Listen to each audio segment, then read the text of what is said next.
madaxweyne ku-xigeenka Soomaaliland mas'uuliyiinta xisbiyada wadani kulmiye iyo ucid iyo mas'uuliyiinta gobolka Sanaag xildhibaano qaybaha kala duwan ee bulshada gobolka ayaa maanta ka qayb galay munaasabada afurka diiwaangelinta codbixiyaasha Soomaaliland ee maalinta Sabtida ka bilaabmi doonta guud ahaan gobolka Sanaag. Munaasabadani oo ka qabsoontay beerta xurriyadda magaalada Ceergaawo ayaa waxaa soo qaban qaabiyay mas'uuliyiinta komishanka doorashooyinka ururada wacyigelinta ka wada gobolka Sanaag.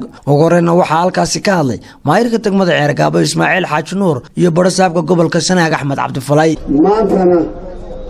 وحويه إلينا علاميان وإنه شيئان وإنه دافران إن جوان جلسة بلا ما يسوه لحية طبنكا ما نتصرف فيه لبدا صوته وحانا هالكلمات الديار ونهي قود هابها الديار ونهي قول كالسلاق إنا مكتقيب خهرانو أو تيقنا نقوشنو waxaa laynooga doonayaa ilaa lagu luqluqun iyadoo amniga aynu ilaalinayno. waxaa halkaasi hadalkiisa ka dambeeyay xubno isugu jira wasiiro madax dhaqameed iyo xubno ka mid ah naafada gobolka Sanaag.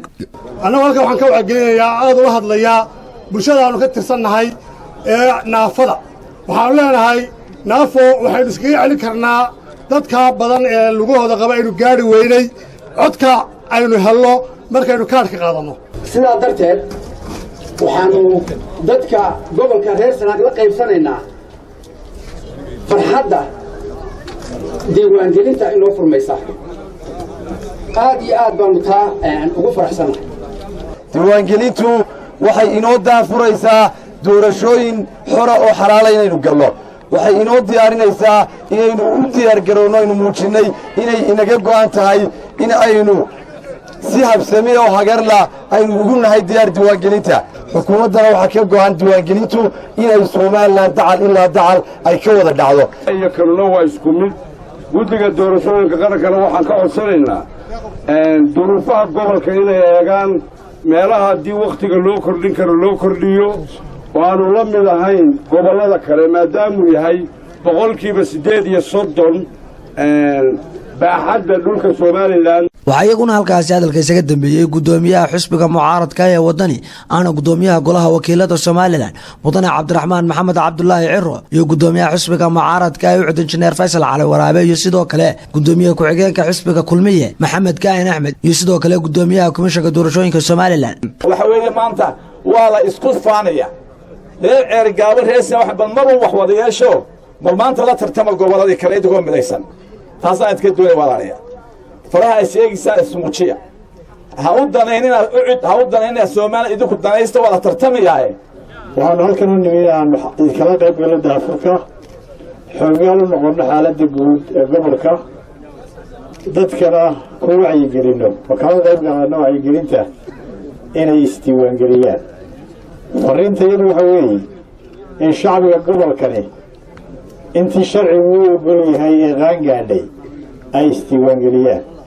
qoladii reer Burciye cidii ay ku soo dagaalameen Sanaag haddii ay tahay boqolkiiba 38 oo ay doonayso inay caasimadda dalka qaadato oo ay xaynu doonaynaa markaa Sanaag waxaa loo baahan yahay gobolka Sanaag isagoo isku duuban haddii uu yahay degmada Dhaxar iyo Tabaran iyo Tagaradaga ugu galbeedaysa iyo magaalo madaxdeedu inay iyagoo midaysan ay codkooda dhigtaan. gobolkan Sanaag waxaanu leenahay isdiiwaangeliya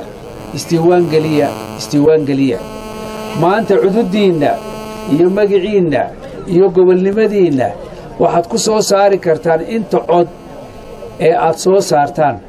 hore ay culayska hore la saarayo iyo 22 maalmood oo degmooyinka oo iyadana ay jiri doonto dheeri iyo 14 maalmood oo ay jiri doonto magaalo madaxda Ceergaawo.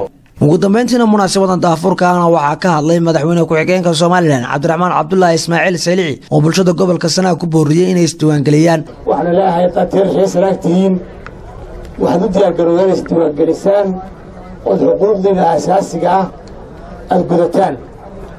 waa marwayna waa xuquuq asaasi oo qaranku leeyahay waa xuquuq asaasi oo muwaadin ahaan leedahay waxaad wax ku taraysaa ama qiimo ku yeelaysaa ama aad ku dhisaysaa diiwaangelinta aad isdiiwaangelisay dalkaaga iyo dadkaaga.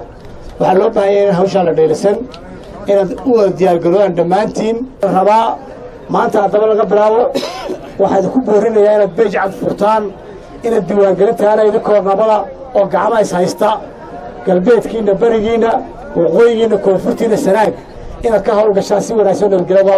Barkhad Maxamuud Gedi, telefishinka caalamiga ee Soomaali News TV, magaalada Ceergabo.